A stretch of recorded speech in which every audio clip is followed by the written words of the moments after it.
Hello everyone. तो हमारे are की सीरीज चल रही थी। इसकी यूनिट 4 के पार्ट 3 में हम लोग देखेंगे विंड पावर और उसके सोर्सेज के बारे में। ये रहा हमारा सिलेबस यूनिट 4 का। इसमें ये हम डिस्कस कर चुके हैं। ये सारा इस लेक्चर में कवर कर लेंगे। तो सबसे पहले मैं बताता हूँ कि विंड एनर्जी होती क्या है। देखो, विंड एनर्जी जो हमारी सोलर एनर्जी होती है उसी की एक फॉर्म होती है। कैसे होती है वो भी अगली स्लाइड में बताऊँगा। इससे पहले हम बताते हैं आपको कि जो हवाएं होती हैं वो चलती कैसे हैं। ठीक है, कि विंड चलती कैसे है। तो एक चीज़ समझो कि जहाँ पे एरिया ठंडा होता है वहाँ पे क्या होती है, हवाएं हमारी मतलब नीचे गिरती हैं, और जहाँ पे एरिया गर्म होता है वहाँ पे हवाएं ऊपर उठती हैं। ये तो आपने देखा ही होगा, जब भी किसी गैस को अगर हीट करोगे तो वो गैस ऊपर उठती है। ऐसे किसी बलून में अगर हवा भर दोगे, ये गर्म हवा का गुब्बारा भी होता है, इसी प्रिंसिपल पे उड़ता है, उसमें गर्म हवा होगी तो वो ऊपर की ओर उठती है। तो हमारे जो पृथ्वी के पॉइंट हैं इनमें अलग अलग जगह पे अलग अलग टेम्परेचर होता है। मतलब जैसे ये हमारी पृथ्वी है, तो ये ऊपर के और नीचे के जो ध्रुव होते हैं ये तो बिल्कुल ठंडे रहते हैं, और जो इधर के एरिया हैं जैसे अफ्रीका हुआ, इंडिया भी लगभग ये गर्म एरियाज होते हैं। और कुछ ऐसे यूरोप के या फिर जो रसिया वगैरह है ये एरिया ठंडे हैं। तो क्या होता है कि इधर से हवा जो है ऊपर उठती है और इस साइड में जाती है। तो ये जो टेम्परेचर डिफरेंस होता है इसकी वजह से एक प्रेशर डिफरेंस जनरेट होता है, और प्रेशर डिफरेंस की वजह से हवा एक जगह से उठ के दूसरी जगह जाती हैं। तो इसी तरह से एक सर्कुलेशन स्टार्ट हो जाता है और हवाएं चलती हैं हमारी पृथ्वी में। ठीक है, तो अब आपको समझ में आ गया होगा कि जो हवाएं हैं हमारी कैसे चलती हैं। तो बेसिकली जो प्रेशर डिफरेंस आता है हमारी पृथ्वी में उसकी वजह से हमारी हवाएं चलती हैं। ठीक है, और जो हमारी विंड टरबाइन होती है उसको घुमाने के लिए हमें कम से कम कितनी हवा चाहिए, मतलब कितनी स्पीड की हवा चाहिए। तो 16 किलोमीटर पर आवर की अगर स्पीड से हवा चल रही है तो हमारी विंड टरबाइन इजीली मूव हो जाती है। अगर इससे कम है तो हम वहाँ पे इसको इंस्टॉल नहीं करते हैं। ठीक है, wind energy describe the process by which wind use to generate electricity. Wind turbine convert the kinetic energy into mechanical power. मतलब जो हमारी टरबाइन की काइनेटिक एनर्जी होती है उसको हम पहले मैकेनिकल एनर्जी में चेंज करते हैं, वो मैकेनिकल एनर्जी में चेंज करती है, और उस मैकेनिकल एनर्जी को हम कैसे चेंज कर लेते हैं, इलेक्ट्रिकल एनर्जी से। ठीक है, उससे हमें इलेक्ट्रिसिटी मिल जाती है। अब चीज़ें समझ में आई गई होंगी कि हवा क्यों चलती है, प्रेशर डिफरेंस की वजह से। कैसे चलती है, ये ठंडे गर्म की वजह से प्रेशर डिफरेंस बनता है। तो अब इसका जानते हैं principle. The basic principle of every wind mill is to convert kinetic energy of wind into the mechanical energy.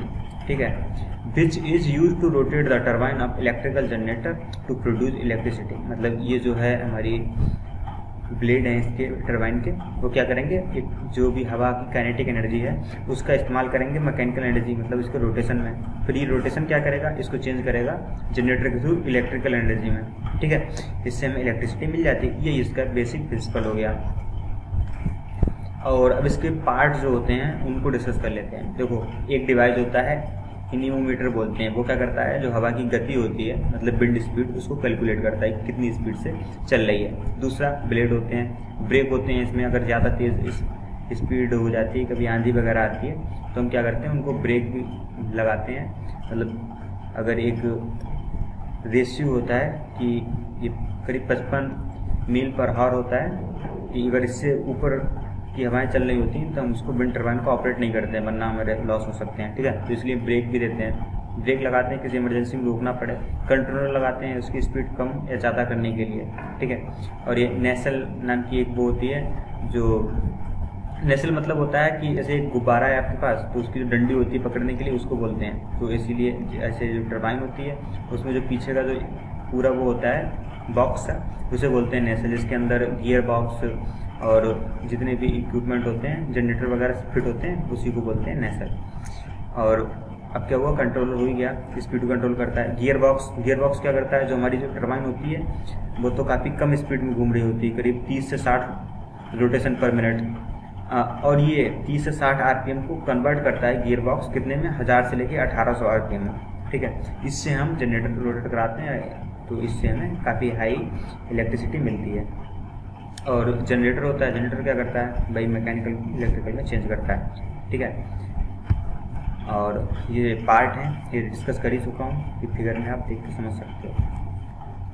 अब यहाँ पे एक महत्वपूर्ण मुद्दा है कि उसकी साइट सिलेक्शन कैसे करेंगे। जब भी हमें विंड पावर प्लांट लगाना होगा तो उसकी जगह कैसे चुनाव करेंगे, तो उसके कुछ इंपॉर्टेंट पॉइंट हैं। जैसे most important decision through your installation, सबसे महत्वपूर्ण डिसीजन यही होता है कि कहाँ पे इंस्टॉल करनी है।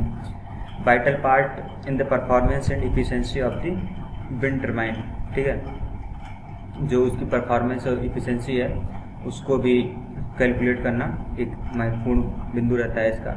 हाई एक्सपोज्ड साइड, मतलब जो काफ़ी ऊंची साइड होती हैं वहाँ पे हम इसको इस्तेमाल करते हैं। Not suitable side in highly populated residential area, मतलब जहाँ पे ज़्यादा पॉपुलेशन होती है वहाँ पे सुटेबल नहीं होता है इसको लगाना, ठीक है। जैसे इसीलिए देखा होगा जो ऊंचे पहाड़ वगैरह होते हैं वहाँ पे लगाई जाती है। इनकी हाइट बहुत काफ़ी होती है, मतलब 100 मीटर 60 मीटर इस टाइप से होती है, काफ़ी ऊंची होती है। इनके ब्लेड भी काफ़ी बड़े बड़े होते हैं, ठीक है। और पावर ट्रांसमिशन लॉस, इसको भी हम मतलब जब लगाते हैं तो देख लेते हैं कितना लॉस होगा, ठीक है। Distance between turbine and the nearest obstacle, obstacle होता है मतलब कोई बाधा, जैसे कि उसके सामने तो कोई ऑब्स्टेकल नहीं आएगा, जैसे कोई उसके सामने पहाड़ आ रहा है, आपने लगा दी है तो हवा उसमें आ ही नहीं पा रही, तो उसका जो सबसे नियरेस्ट ऑब्स्टेकल होता है उसकी डिस्टेंस भी कैलकुलेट कर मतलब ध्यान रखते हैं जब भी हम इंस्टॉल करते हैं, ठीक है। और connection with the national power grid, और जब हम जहाँ पे इंस्टॉल कर रहे हैं उसको नेशनल पावर ग्रिड से हम कनेक्ट कर पाएंगे या नहीं कर पाएंगे उसका भी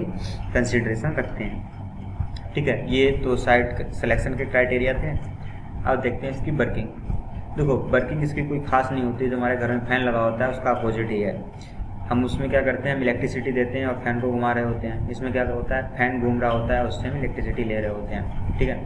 the wind turn to blade which spin shaft, ये वही है कि जो पंखा घूम रहा होता है उसे जनरेटर से घुमाते हैं। वर्किंग प्रिंसिपल बताइए, ठीक है। और अब इसके एडवांटेज देख लेते हैं। Advantage of wind power, wind power is cost efficient, ठीक है, मतलब कोई भी अलग से तुम्हें पैसा नहीं लगाना पड़ रहा है इसमें। It is a clean fuel source, मतलब एकदम कोई पोल्यूशन नहीं होने वाला है इससे। Wind is domestic source of energy, घरेलू सोर्स है बिल्कुल। इट्स सस्टेनेबल, बिल्कुल। Wind turbine can be build on existing farm और रेंचेस, मतलब जो हमारे खेत वगैरह हैं जो पहले से ही हैं उन्हीं के ऊपर बनाई जा सकती है, ठीक है। तो ये भी इसका एक एडवांटेज है। और डिसएडवांटेज क्या है, द विंड फ्लक्चुएट्स, मतलब कई बार बहुत तेज़ आंधी आ जाती है, कई बार बहुत ही स्लो हो जाती है, ये एक दिक्कत आती है, मतलब लिमिटेशंस है इसकी, ठीक है। और wind energy has similar drawback to solar energy in it's not constant, भाई कांस्टेंट नहीं होती जैसे सोलर एनर्जी कांस्टेंट नहीं रहती है, ये भी ड्रॉबैक है इसका। और installation is expensive although cost are reducing over the time, मतलब भले ही समय के साथ कम होती जा रही है कॉस्ट, लेकिन फिर भी ये महंगा पड़ता है हमारे लिए। Wind turbine pose a threat to wild life, जो हमारी वाइल्ड लाइफ है मतलब पक्षी वगैरह, उनके लिए भी इसे थोड़ा खतरा रहता है, ठीक है। तो ये भी एक डिसएडवांटेज में आ जाता है। Wind turbine create noise pollution, और ये थोड़ा सा नॉइज क्रिएट करती है। They also create visual pollution, और ये विजुअल पोल्यूशन भी क्रिएट करते हैं।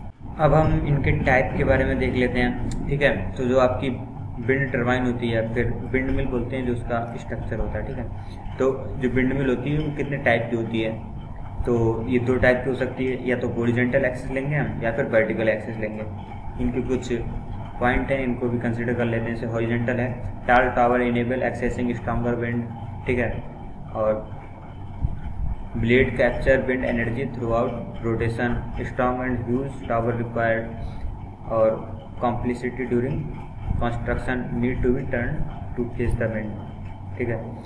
तो ये तो हॉरिजॉन्टल के हो गए। और वर्टिकल क्या होता है, generate power independent of wind direction, मतलब जो इस टाइप से वर्टिकली होती है, अगले फिगर में दिखाएंगे। तो इसमें विंड की डायरेक्शन में कंसिडर नहीं करनी पड़ती, जबकि इसमें करनी पड़ती है हॉरिजॉन्टल वाले में।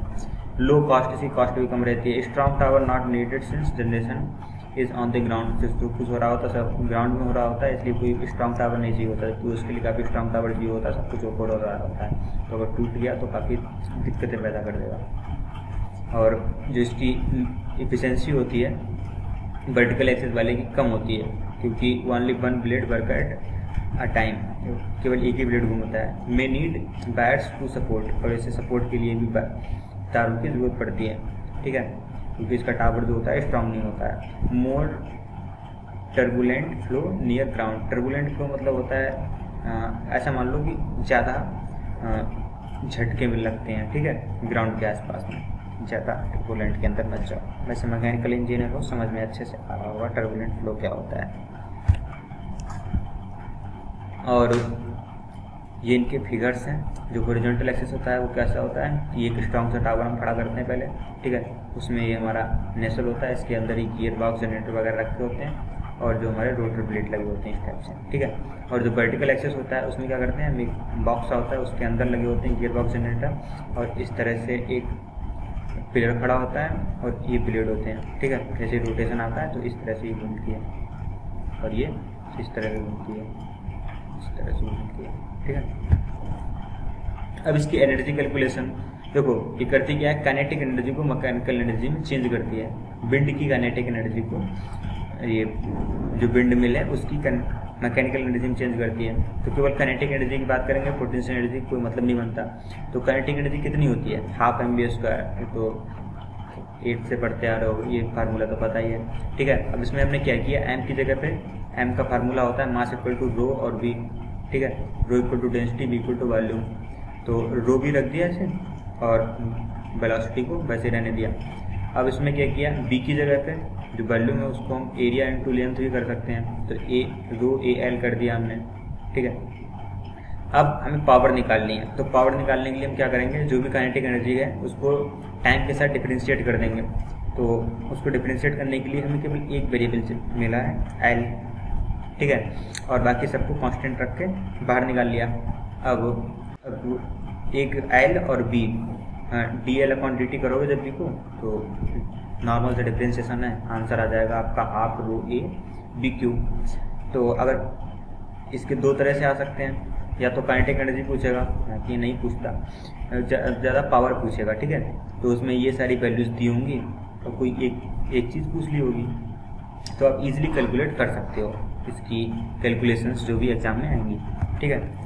और अब इसके स्पेस रिक्वायरमेंट की बात कर लेते हैं। Rule of thumb is 7 time diameter of the wind mill, जो विंड मिल का डायमीटर है उसके 7 गुना ज़्यादा एरिया आपको चाहिए होता है, ठीक है, मतलब उसका 7 गुना ऐसे टावर आप खड़ा करोगे। Approximately 500 metre from other turbine, मतलब जो अदर टर्बाइन्स होती हैं उनसे आपको करीब 500 मीटर ज़्यादा इसमें चाहिए होता है स्पेस, ठीक है। East 2 megawatt turbine need approximately half square kilometre, जो इसको करीब आधा किलोमीटर का ऐसे में एरिया चाहिए होता है अगर हम 2 मेगावाट की टर्बाइन को इंस्टॉल कर रहे हैं, ठीक है। तो स्पेस रिक्वायरमेंट काफ़ी होती है इसमें। अब application of the wind energy, typically it is used in charging of the batteries which is useful to store energy captured by wind turbine, ठीक है, बैटरी चार्ज करने के लिए इसको इस्तेमाल करते हैं। Water pumping is the key historical application of the wind energy, खेतों में बड़े बड़े में लगाते हैं किस लिए, ताकि ये वाटर की पंपिंग कर सके, वहाँ पे सिंचाई अच्छे से हो सके। और मेन की competitive area of the wind energy is the remote of the grid power application, मतलब ऐसी जगह पे जहाँ पे बिजली पहुँचाना बड़ी मुश्किल है, मतलब वहाँ पे बिजली की वो नहीं है, वहाँ पे हम इसको अब मतलब इजली इंस्टॉल कर सकते हैं और पावर सप्लाई दे सकते हैं। तो ये एक अच्छा एप्लीकेशन है। और ग्राइंडिंग ग्रेन, मतलब जो हमारी ग्रेन्स मतलब अनाज होता है उसको ग्राइंड करने के लिए, जैसे आटा वगैरह पीसने के लिए इसका इस्तेमाल किया जाता है। सो थैंक्स, यही था हमारे इस लेक्चर में। आई होप आपको ये पसंद आया होगा, और इसकी PDF आप डिस्क्रिप्शन बॉक्स से डाउनलोड कर सकते हैं। धन्यवाद।